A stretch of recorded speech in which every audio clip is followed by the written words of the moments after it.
आबेली समूह का प्रत्येक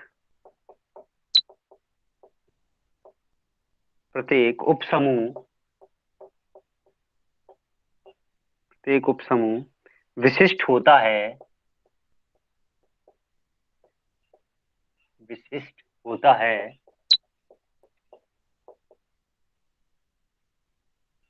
ये प्रूफ करना है।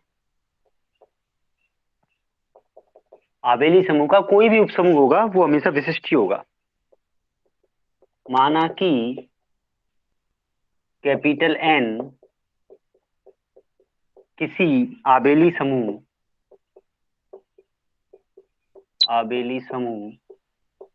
कैपिटल जी का उपसमूह है,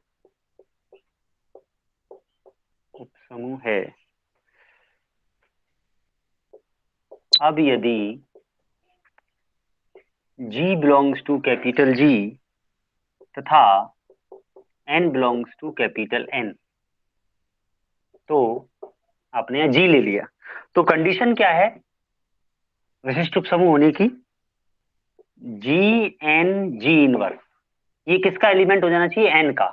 तो G N G इनवर्स को हम क्या लिख सकते हैं? इसको हम लिख सकते हैं G N को एक साथ ले लिया हमने और G इनवर्स को अलग कर दिया।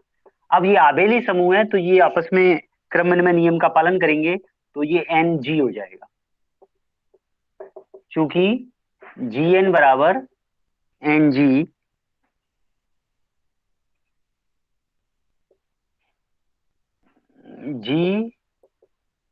आबेली समूह है। ठीक है ना, जी और एन दोनों ही कैपिटल जी के एलिमेंट होंगे, क्योंकि एन, देखिए चाहो तो ये भी लिख लो, N belongs to capital N, it implies N belongs to G. तो एन भी जी का एलिमेंट है और जी जी का एलिमेंट है ही, तो जी एन बराबर एन जी आएगा। और इसको हम क्या लिख सकते हैं? एन जी जी इनवर्स, ये क्या बन जाएगा? एन ई, जो कि क्या हो जाएगा? एन हो जाएगा। इसका मतलब ये हो गया कि G N G inverse equal to N, जो किसका एलिमेंट है? कैपिटल एन का एलिमेंट है। इसलिए G belongs to capital G, N belongs to capital N, it implies G N G inverse belongs to capital N होगा। इसलिए N capital G का विशिष्ट उपसमूह है। क्या है ये? विशिष्ट उपसमूह है, ये है इसके कहने का मतलब। ठीक है, तो इस तरीके से हम प्रूव कर सकते हैं कि कोई भी आबेली समूह होगा, उसका जो भी उपसमूह होगा एन, आबेली समूह जी का कोई भी उपसमूह होगा एन, उसमें जी एन जी इनवर्स जो है वो हमेशा एन के बराबर आएगा, और एन कैपिटल एन का मेंबर है, तो ये एक विशिष्ट उपसमूह होगा आबेली ग्रुप के लिए। ठीक है ना। अब इसी का एक हम देखें, जो हम जानते हैं जो चक्रीय समूह होता है वो आबेली होता है। हमने सिद्ध किया है प्रत्येक चक्रीय समूह है वो क्रम विनिमय होता है। तो चक्रीय क्रम विनिमय होता है, आबेली होता है, यानी कि आबेली का प्रत्येक उपसमूह विशिष्ट होता है। तो आपसे ये भी पूछा जा सकता है कि एक चक्रीय समूह का प्रत्येक उपसमूह विशिष्ट होता है।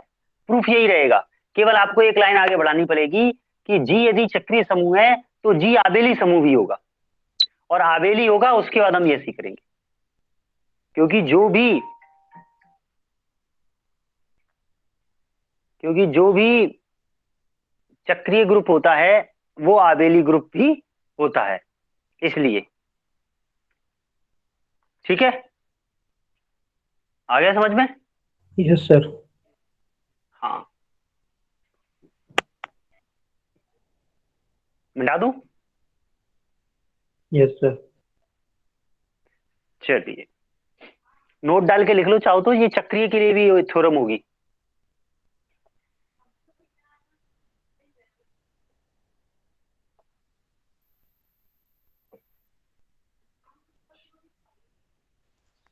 हाँ सर, नोट के अंदर क्या लिखे? चक्रीय समूह का प्रत्येक नोट डाल के ऐसे लिख लो। हाँ, इसी प्रकार हम सिद्ध कर सकते हैं कि, लिख लो, मैं लिखा देता हूं, नोट डाल के लिख लो।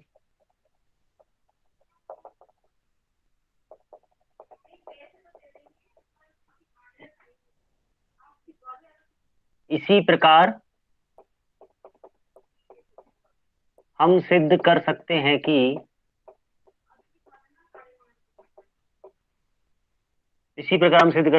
कि प्रत्येक चक्रीय समूह का उपसमूह भी विशिष्ट होता है, क्योंकि प्रत्येक चक्रीय समूह आबेली समूह होता है।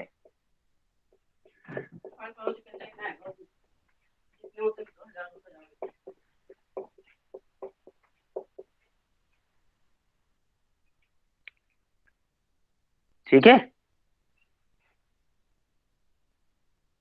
उसमें बस एक काम करना है आपको, ऊपर एक लाइन लिखनी है कि प्रत्येक चक्रीय समूह आबेली होता है। उसके बाद आबेली का उपसमूह तो विशिष्ट है, वो हमने प्रूफ कर ही दिया, तो नीचे वाला प्रूफ सेम रहेगा, उसमें कोई चेंज नहीं आएगा। थ्योरम नंबर 3,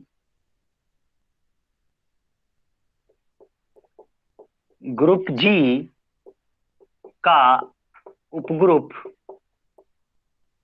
N एक विशिष्ट उपग्रुप होगा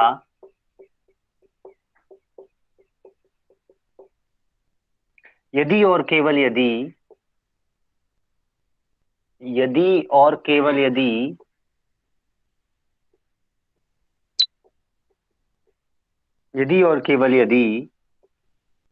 जी N G inverse equal to N for all G belongs to capital G है।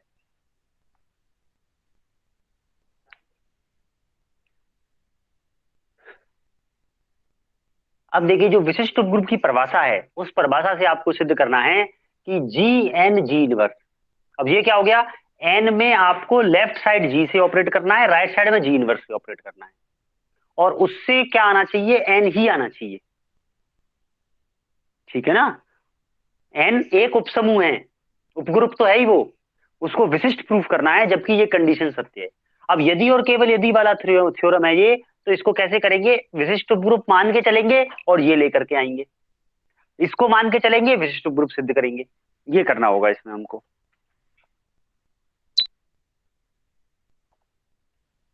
प्रूफ, सबसे पहले माना कि एन ग्रुप जी का उपग्रुप है,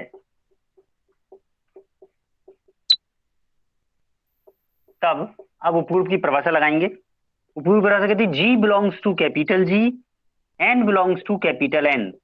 उपग्रुप की परिभाषा क्या कहती है, जो जी एन जी इनवर्स होगा वो कैपिटल एन का ही मेंबर होगा। इसका मतलब ये हुआ कि G N G inverse, sorry, इस टाइप की जो भी एलिमेंट आएंगे जी एन जी इनवर्स, वो हमेशा एन में होंगे। यानी कि जी एन जी इनवर्स, ये सारे के सारे एलिमेंट इस तरह के समुच्चय में होंगे, ये समुच्चय उपसमुच्चय हो जाएगा एन का, क्योंकि इस टाइप के सारे एलिमेंट एन में होते हैं। इस टाइप के एलिमेंट किस में होंगे, इसमें होंगे, ये इसका उपसमुच्चय हो जाएगा। देखो, बराबर सिद्ध करने का वही तरीका कल किया था ऐसे ही। अब आप एन को इसका उपसमुच्चय सिद्ध करेंगे, तो ये हो गया समीकरण नंबर 1।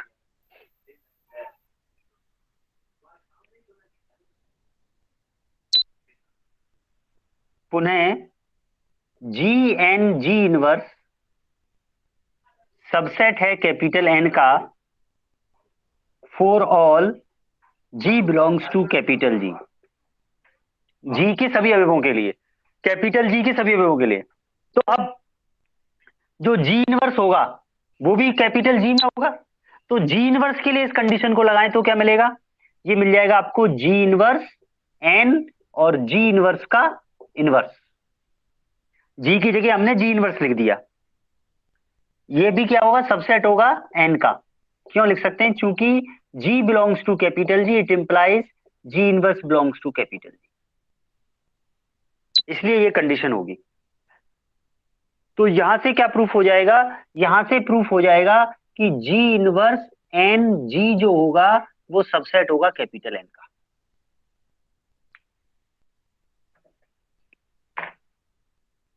ये बात यहां से आ जाएगी।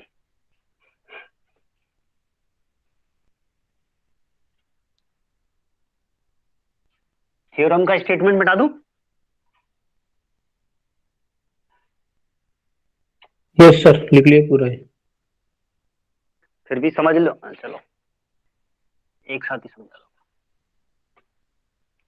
अब ऐसा करने से क्या हुआ, अब यदि हम दोनों तरफ जी से ऑपरेट करें लेफ्ट हैंड में, तो ये हो जाएगा जी, जी इनवर्स एन जी, और राइट साइड में ऑपरेट कर दें जी इनवर्स से, तो ये सबसेट बन जाएगा जी एन जी इनवर्स। और लेफ्ट हैंड में क्या बनेगा, इसको लिखेंगे G G inverse N G G inverse subset है जी एन जी इनवर्स का। और ये बन जाएगा तत्समक, ये भी बन जाएगा तत्समक। तो N is the subset of G N G inverse, समीकरण नंबर 2।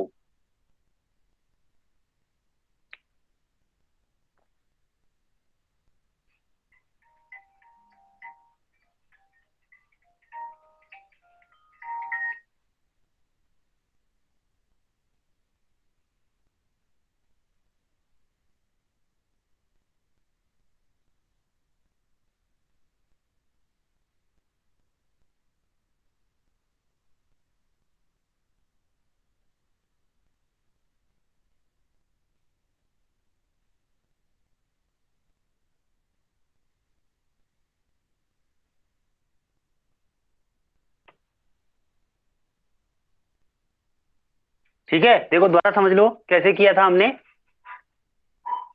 ये उपग्रुप मान के चले हम, सॉरी विशिष्ट उपग्रुप लिखेंगे यहाँ पे, एक गड़बड़ हो गई। माना कि एन ग्रुप जी का, यहाँ विशिष्ट उपग्रुप लिखो। विशिष्ट उपग्रुप मान के ये कंडीशन सिद्ध करनी थी। विशिष्ट उपग्रुप है, विशिष्ट उपग्रुप है, तो विशिष्ट उपग्रुप परिभाषा कहती है जी कैपिटल जी का मेंबर है, एन कैपिटल एन का मेंबर है, तो G N G inverse capital N में होगा। और इस तरह के अवयव कहां पर होंगे, G capital N G inverse में होंगे, तो ये कैपिटल एन का सबसेट हो गया। अब इसी बात को कंडीशन मान करके जी के स्थान पर आपने जी इनवर्स लिख दिया, और लेफ्ट हैंड में जी से, राइट हैंड में जी इनवर्स से ऑपरेट कर दिया दोनों तरफ, तो N is the subset of G N G inverse आ गया।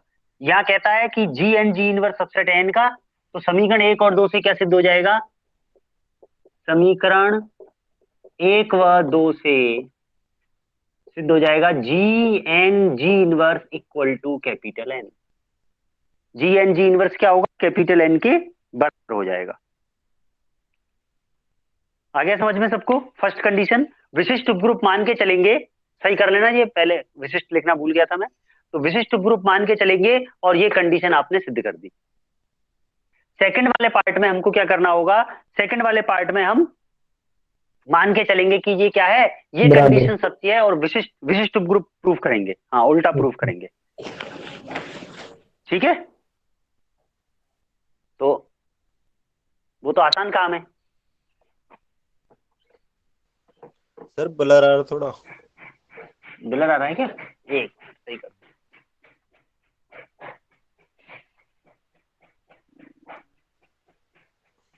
नहीं स्पीड तो पूरी है। अब सही हो गया। हाँ हाँ देख लो। हाँ, अब देखो इसका उल्टा पार्ट,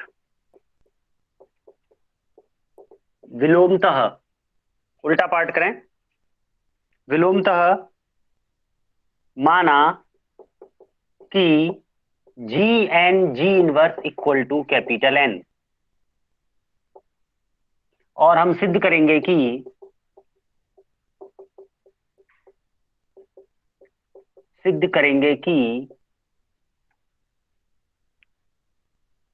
कैपिटल एन विशिष्ट उपग्रुप है।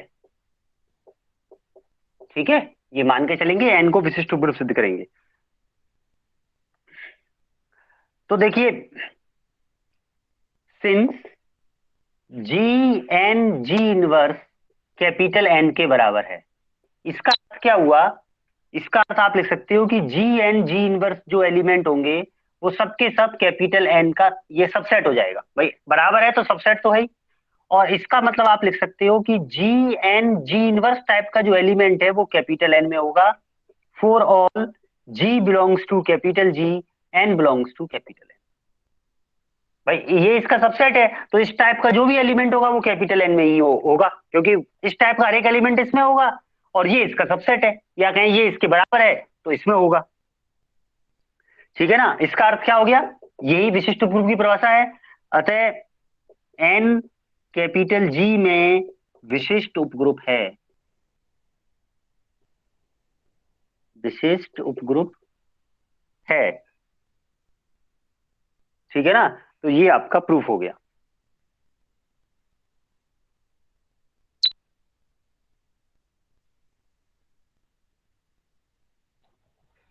सर कैपिटल एन और स्मॉल एन में क्या डिफरेंस है? वो उसका एलिमेंट है, कैपिटल एन स्मॉल एन। समुच्चय है, स्मॉल एन उसका अवयव है। अच्छा, जी और कैपिटल जी में भी यही है ना? हाँ हाँ हाँ हाँ, कैपिटल जी का मतलब समुच्चय, स्मॉल जी का मतलब अवयव।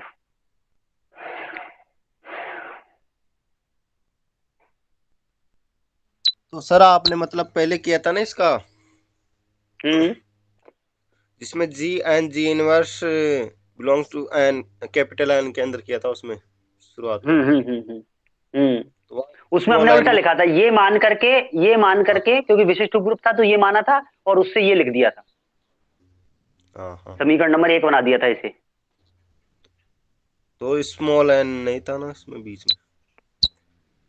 ना ना समझे नहीं तो, हमने ये लिखा, वो इसका स्मॉल मतलब एन भी क्या लिख है सकते हैं ना? नहीं देखो, केवल अंतर कितना है, कुछ भी अंतर नहीं है। ये जो होगा ना जी एन जी इनवर्स, ये तो होगा अवयव, और इस तरह के अवयव किस समुच्चय में होंगे, वो होंगे जी एन जी इनवर्स में, ये होगा समुच्चय। ठीक है, तो जब मैं हाँ सबसेट सर। लिख रहा हूं तो ये समुच्चय है, लेफ्ट हैंड वाला तो कैपिटल एन है, और जब मैं बिलोंग्स टू लिख रहा हूं तो ये अवयव है, अवयवी तो किसी समुच्चय में होता है। हम्म।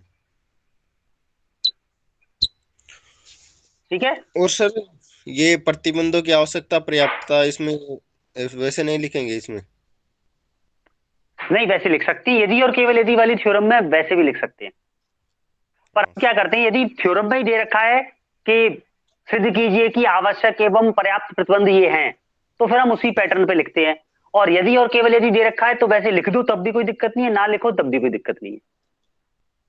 हाँ ठीक सर। है ना, यदि हाँ यदि और सर। केवल यदि में दी हुई है थ्योरम, तो आप आवश्यक और पर्याप्त की कंडीशन लगा के लिखोगे तब भी सही है, और बिना उसके लिखोगे तब भी सही है। परंतु यदि थ्योरम में ही दे रखा है आवश्यक एवं पर्याप्त प्रतिबंध ये है सिद्ध करो, तो फिर उसी पैटर्न पे लिखना पड़ेगा ना जिसमें पूछा गया है। हाँ सर। ये है बस अंतर। ठीक है, अब देखो next theorem, theorem number 4।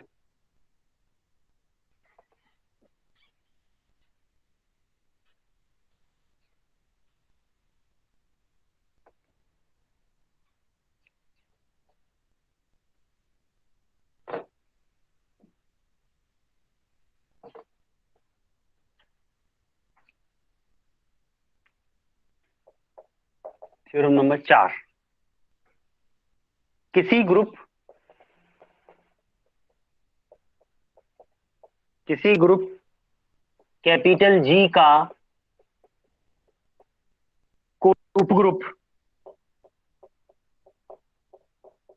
Capital N एक विशिष्ट उपग्रुप होता है, एक विशिष्ट उपग्रुप होता है यदि और केवल यदि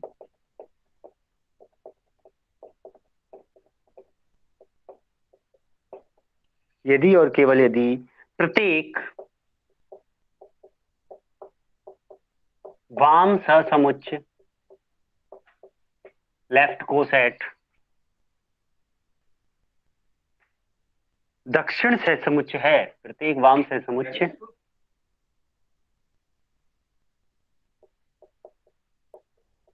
दक्षिण सहसमुच्च है, और उल्टा भी लिखा हो सकता है, प्रत्येक दक्षिण सहसमुच्च वाम सहसमुच्च है, यानी कि दोनों बराबर है। ठीक है ना? चाहो तो ब्रैकेट में, अर्थात A N equal to N A for all A belongs to G, ये सिद्ध करना है। वाम सहसमुच्च बराबर दक्षिण सहसमुच्च है ना? प्रूफ। अब ये भी यदि और केवल यदि है, तो सबसे पहले मान लेंगे कि एन कैपिटल जी का विशिष्ट उपग्रुप है। सर्वप्रथम माना कि कैपिटल एन जी का विशिष्ट उपग्रुप है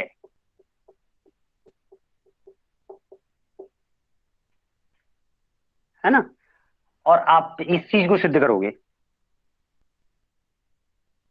तब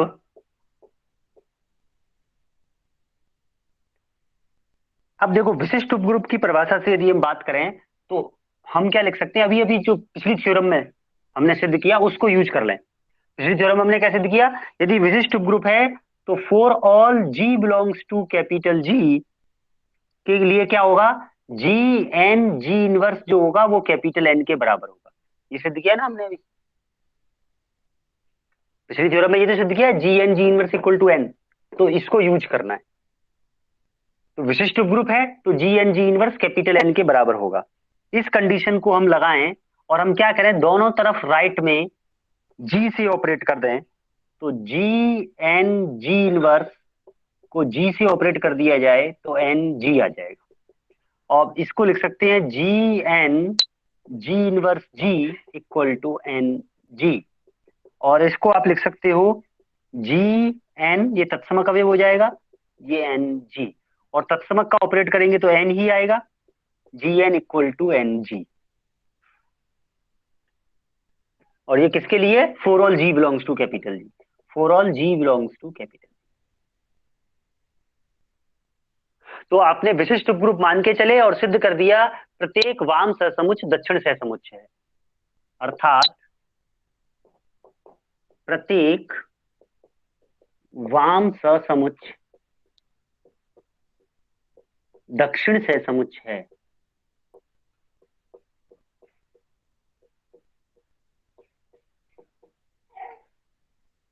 प्रत्येक वाम सहसमुच्च दक्षिण सहसमुच्च है।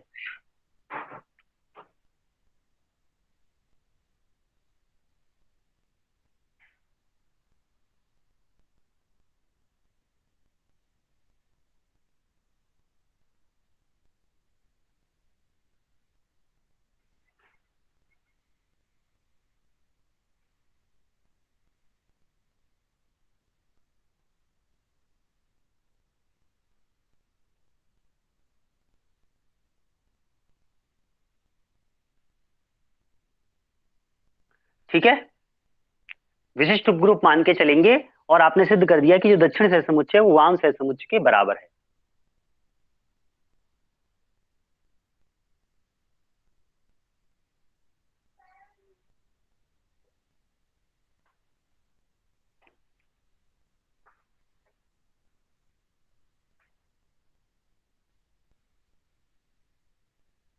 उतार लिया? कुछ समझने में नहीं आया हो तो बताओ, दोबारा समझाना है? ये तो नहीं आसान है। सर। हाँ, ये तो सरल है। अब उल्टा मान के चलेंगे, बता दो ना पूरा। हाँ सर। अब उल्टा मान के चलेंगे दक्षिण सहसमुच्च, मतलब वाम सहसमुच्च दक्षिण सहसमुच्च के बराबर है, और सिद्ध करेंगे कि ये विशिष्ट उपग्रुप है। ठीक है ना? विलोमतः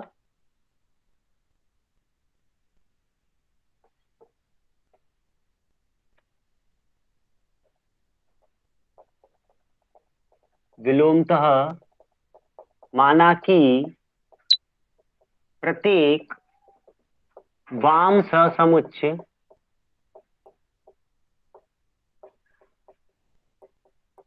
दक्षिण सहसमुच्च है।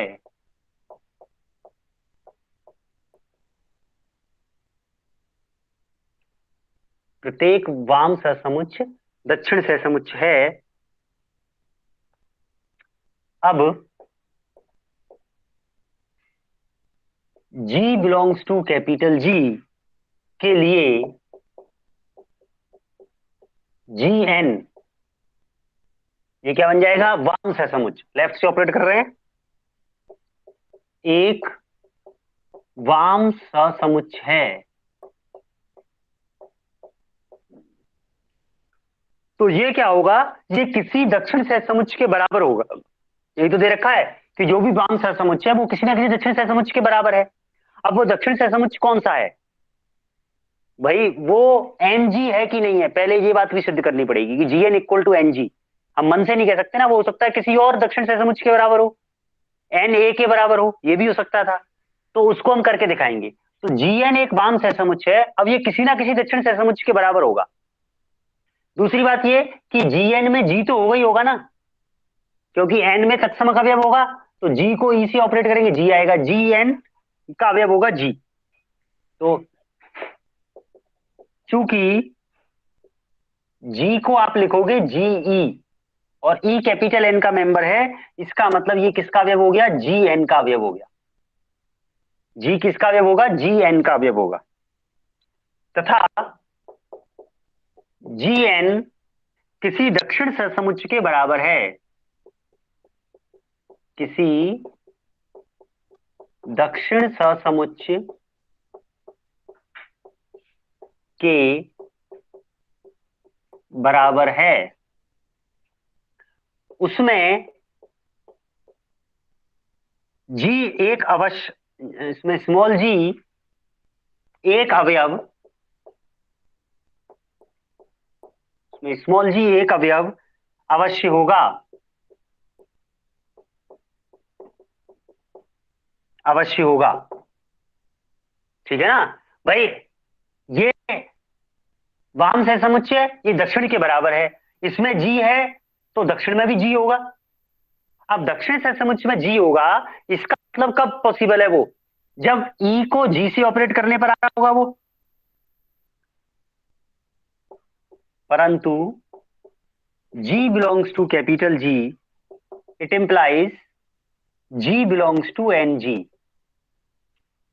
जो G होगा वो NG में जरूर होगा, किसी और में हो या ना हो, NG में जरूर होगा।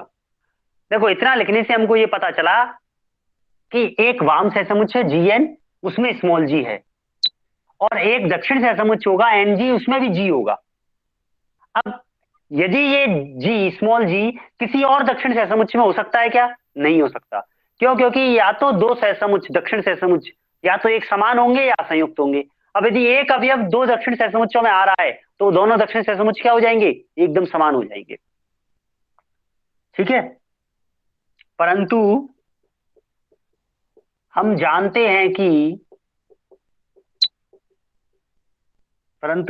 हैं कि कोई भी दो दक्षिण सहसमुच्च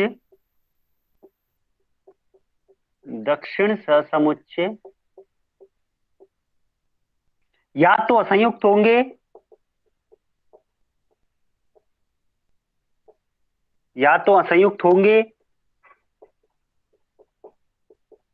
या समान होंगे।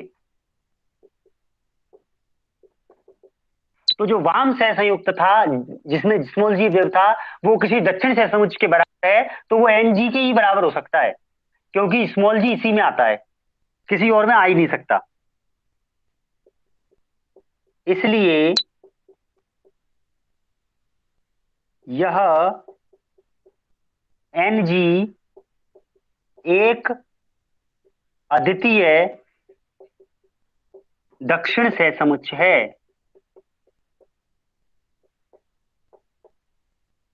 दक्षिण सहसमुच्च इस प्रकार है कि G बिलोंग्स टू NG। इसका मतलब ये हुआ कि GN इक्वल टू NG होगा। वाम और दक्षिण G वाले वाम और दक्षिण बराबर होंगे for all G belongs to capital G के लिए। और इस बात को हम क्या लिख सकते हैं, अब हम क्या करें, यदि हम दोनों तरफ G इनवर्स से ऑपरेट कर दें तो ये बन जाएगा G N G inverse N G G inverse. और इस बात को हम क्या लिख सकते हैं, G N G inverse equal to N G और जी इनवर्स। और ये जी और जी इनवर्स क्या बन जाएगा, तत्समक बन जाएगा। और तत्समक को एन से ऑपरेट करेंगे तो एन ही आएगा।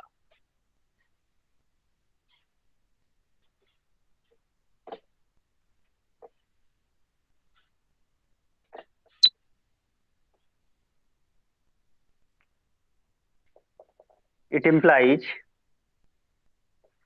G N G inverse equal to N E, और it implies G N G inverse equal to N. और यही हमें प्रूफ करना था, सॉरी।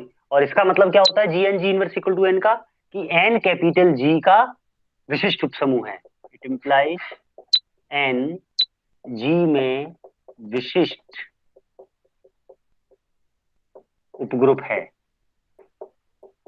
ये थ्योरम नंबर 3 में प्रूफ किया है हमने। तो 3 के रिजल्ट को 4 में यूज किया है हमने।